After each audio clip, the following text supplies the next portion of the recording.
2 সপ্তাহের ব্যবধানে দিনাজপুরের হিলি স্থলবন্দরের খুচরা বাজারে প্রতি কেজি চালের দাম বেড়েছে 4 থেকে 5 টাকা। এতে বিপাকে পড়েছেন নিম্ন আয়ের মানুষ। তাদের অভিযোগ, ভরা মৌসুমে চালের দাম বাড়াটা অস্বাভাবিক। বাজার মনিটরিং না থাকাই এর কারণ।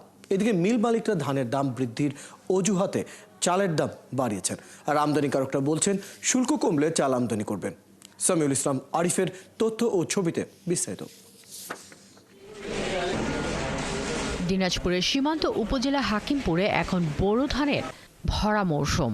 মিলগুলোতে ধান চালের প্রক্রিয়াজাতকরণ খুব চোখে পড়ে।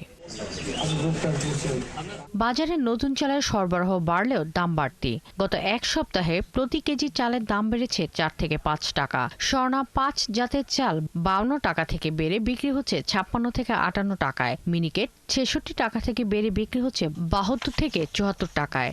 চালের বাজার এত বাড়ার কারণ তো যুক্তি দেখা যায় না। ঈদের আগে যে ধান 1000 টাকা, 950 টাকা, 1100 টাকা গেছে, সেই ধানগুলো তো কিনেছে। ঈদের পর ধানের দাম বাড়ছে, সেটা আমরা দেখতেছি, এবং বাজারে কিন্তু কোনো গৃহস্থ কাছে ধান নাই। তো চালের বাজার বেশি আগের থেকে। আগে যে চাল আমরা কাটারি বেচলাম 65 টাকা, সেটা এখন বর্তমানে 72 টাকা বেচতে হচ্ছে। মেলে দাম বেশি, আমরা কি করবো? বেশি দামে কিনতেছি, আমরা বেশি দামে বেচতেছি। এখানে এখন একটা মনিটরিং করা উচিত আমি মনে করি।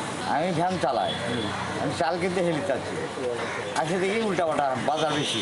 ব্যবসায়ীদের অভিযোগ, মিলারদের সিন্ডিকেটের কারণে চালের দাম বেড়েছে। আর আমদানিকারকরা বলছেন, ভারত থেকে চাল আমদানির শুল্ক 62% থেকে কমলে তারা চাল আমদানি করবেন।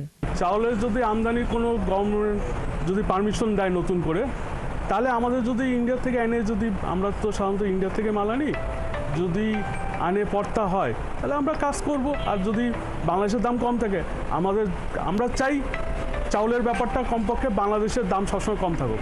এদিকে 25 জুন অবৈধভাবে ধান চাল গুদামজাত করার অপরাধে 3টি গুদাম সিলগালা করেছেন উপজেলা প্রশাসক। শাকিলা শম্পা, 71।